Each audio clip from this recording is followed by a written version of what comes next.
بسم اللہ الرحمن الرحیم.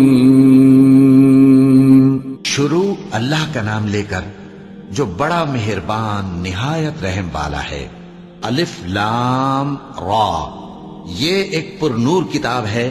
اس کو ہم نے تم پر اس لیے نازل کیا ہے کہ تم لوگوں کو اندھیروں سے نکال کر روشنی کی طرف لے جاؤ، یعنی ان کے پروردگار کے حکم سے عزت والے خوبیوں والے مالک کے راستے کی طرف، یعنی اس اللہ کے راستے کی طرف کہ جو کچھ آسمانوں اور زمین میں ہے سب اسی کا ہے. اور ان کافروں کے لیے عذاب شدید کی وجہ سے تباہی اور بربادی مقدر ہے، جو آخرت کے مقابلے میں دنیاوی زندگی کو پسند کرتے اور لوگوں کو اللہ کے راستے سے روکتے اور اس میں کجی چاہتے ہیں. یہ لوگ بڑے دور کی گمراہی میں ہیں، اور ہم نے کوئی پیغمبر نہیں بھیجا مگر وہ اپنی قوم کی زبان بولتا تھا تاکہ انہیں احکام الہی کھول کھول کر بتا دے.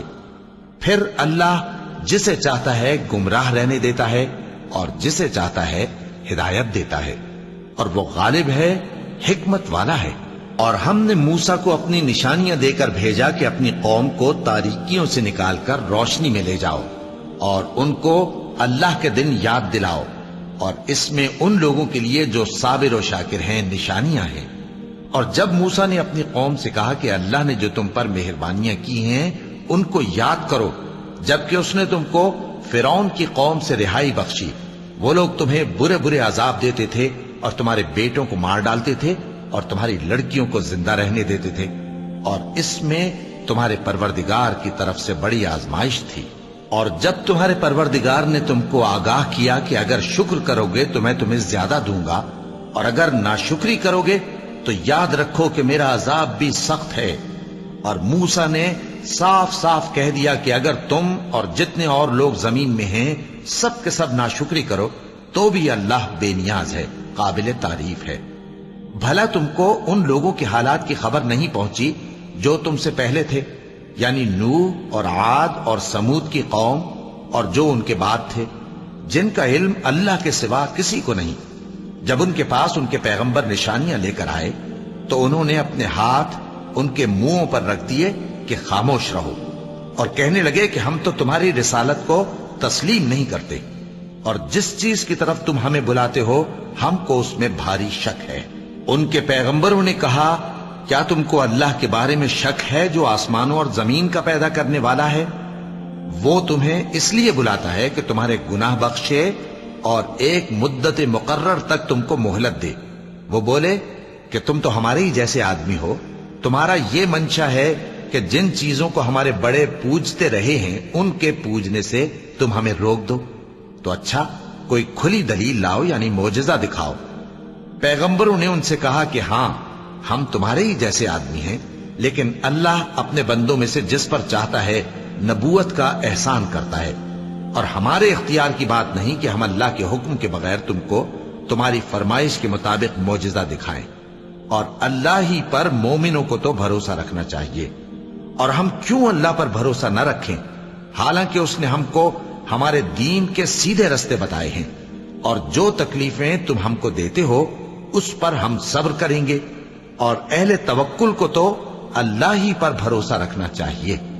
اور جو کافر تھے انہوں نے اپنے پیغمبروں سے کہا کہ یا تو ہم تم کو اپنے ملک سے باہر نکال دیں گے یا تم ہمارے مذہب میں واپس آ جاؤ.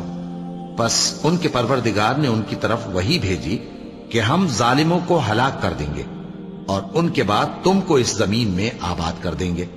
یہ اس شخص کے لیے ہے جو قیامت کے روز میرے سامنے کھڑے ہونے سے ڈرے اور میرے عذاب سے خوف کرے. اور پیغمبروں نے اللہ سے فتح چاہی اور ہر سرکش ضدی نامراد رہ گیا. اس کے پیچھے دوزخ ہے اور اسے پیپ والا پانی پلایا جائے گا. وہ اس کو گھونٹ گھونٹ کر کے پیے گا اور گلے سے نہیں اتار سکے گا، اور ہر طرف سے اسے موت آ رہی ہوگی مگر وہ مرنے میں نہیں آئے گا، اور اس کے بعد سخت عذاب ہوگا. جن لوگوں نے اپنے پروردگار سے کفر کیا ان کے اعمال کی مثال راکھ کی سی ہے کہ آندھی کے دن اس پر زور کی ہوا چلے جو اسے اڑا لے جائے. اسی طرح جو کام وہ کرتے رہے ان پر ان کو کچھ قابو نہ ہوگا. یہی تو پرلے سرے کی گمراہی ہے. کیا تم نے نہیں دیکھا کہ اللہ نے آسمانوں اور زمین کو تدبیر سے پیدا کیا ہے؟ اگر وہ چاہے تو تم کو نابود کر دے اور تمہاری جگہ نئی مخلوق پیدا کر دے، اور یہ اللہ کو کچھ بھی مشکل نہیں۔ اور قیامت کے دن سب لوگ اللہ کے سامنے کھڑے ہوں گے تو غریب پیروکار بڑے بن بیٹھنے والوں سے کہیں گے کہ ہم تو تمہارے پیرو تھے، کیا تم اللہ کا کچھ عذاب ہم پر سے دفع کر سکتے ہو؟ وہ کہیں گے کہ اگر اللہ ہم کو ہدایت کرتا تو ہم تم کو ہدایت کرتے۔ اب ہم گھبراہٹ ظاہر کریں یا صبر کریں، ہمارے حق میں برابر ہے، کوئی جگہ رہائی کی ہمارے لیے نہیں ہے۔ اور جب حساب کتاب کا کام فیصل ہو چکے گا تو شیطان کہے گا جو وعدہ اللہ نے تم سے کیا تھا وہ تو سچا تھا، اور جو وعدہ میں نے تم سے کیا تھا وہ جھوٹا تھا، اور میرا تم پر کسی طرح کا زور نہیں تھا۔ ہاں، میں نے تم کو گمراہی اور باطل کی طرف بلایا تو تم نے جلدی سے اور بے دلیل میرا کہنا مان لیا۔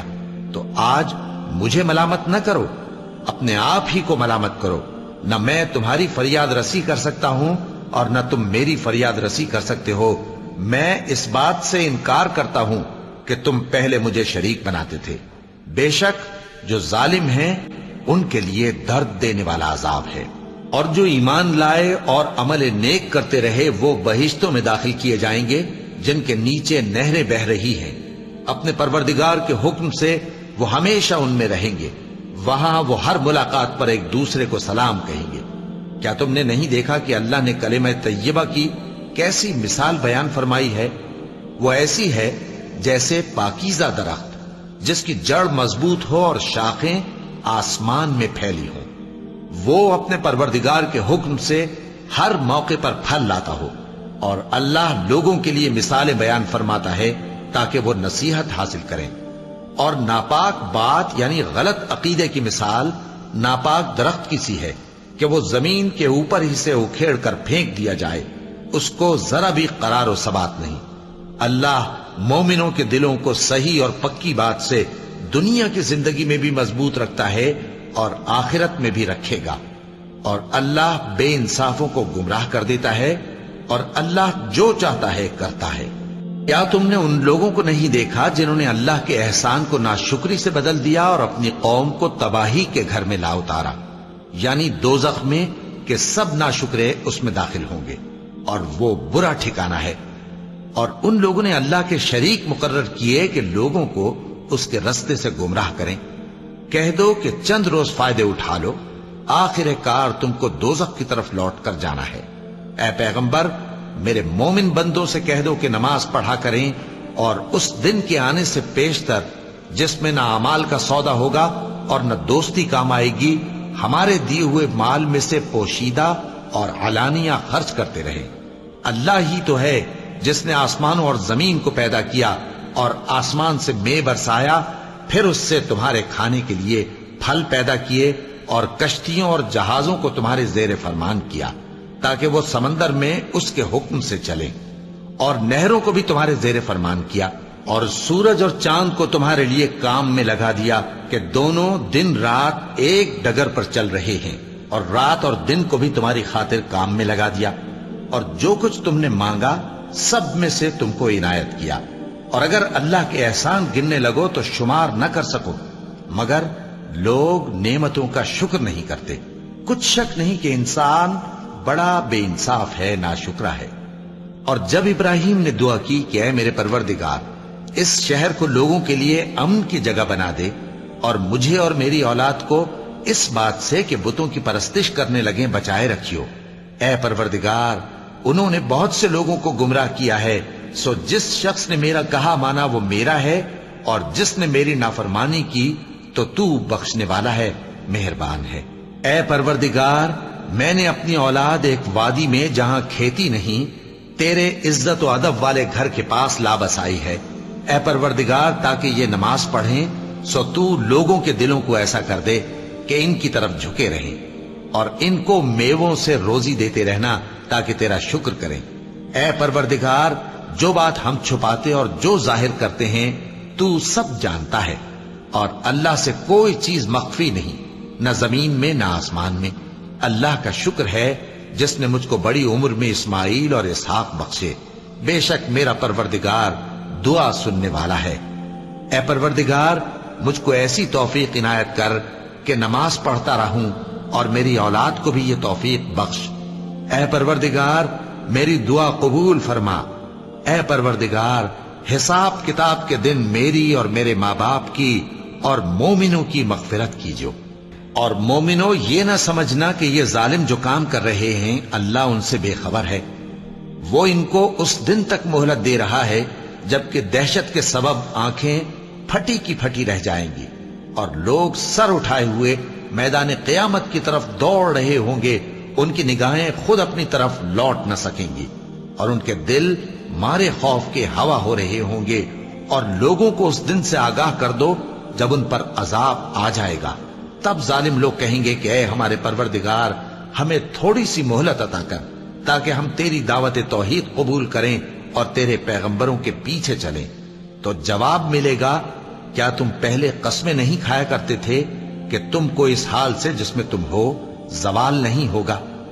اور جو لوگ اپنے آپ پر ظلم کرتے تھے تم ان کے مکانوں میں رہتے تھے اور تم پر ظاہر ہو چکا تھا کہ ہم نے ان لوگوں کے ساتھ کس طرح کا معاملہ کیا تھا اور تمہارے سمجھانے کے لیے مثالیں بیان کر دی تھیں۔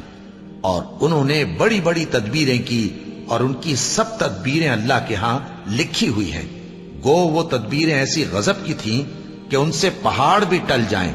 تو ایسا خیال نہ کرنا کہ اللہ نے جو اپنے پیغمبروں سے وعدہ کیا ہے وہ اس کے خلاف کرے گا۔ بے شک اللہ زبردست ہے، بدلہ لینے والا ہے۔ جس دن یہ زمین دوسری ہی زمین بنا دی جائے گی اور آسمان بھی بدل دیے جائیں گے اور سب لوگ اللہ کے سامنے نکل کھڑے ہوں گے جو یکتا ہے بڑا زبردست ہے۔ اور اس دن تم گناہگاروں کو دیکھو گے کہ زنجیروں میں جکڑے ہوئے ہیں، ان کے کرتے تارکول کے ہوں گے اور ان کے چہروں کو آگ لپٹ رہی ہوگی، یہ اس لیے کہ اللہ ہر شخص کو اس کے اعمال کا بدلہ دے۔ بے شک اللہ جلد حساب لینے والا ہے۔ یہ قرآن لوگوں کے نام اللہ کا پیغام ہے تاکہ ان کو اس سے ڈرایا جائے اور تاکہ وہ جان لیں کہ وہی اکیلا معبود ہے اور تاکہ اہل عقل نصیحت حاصل کریں۔ صدق اللہ العظیم۔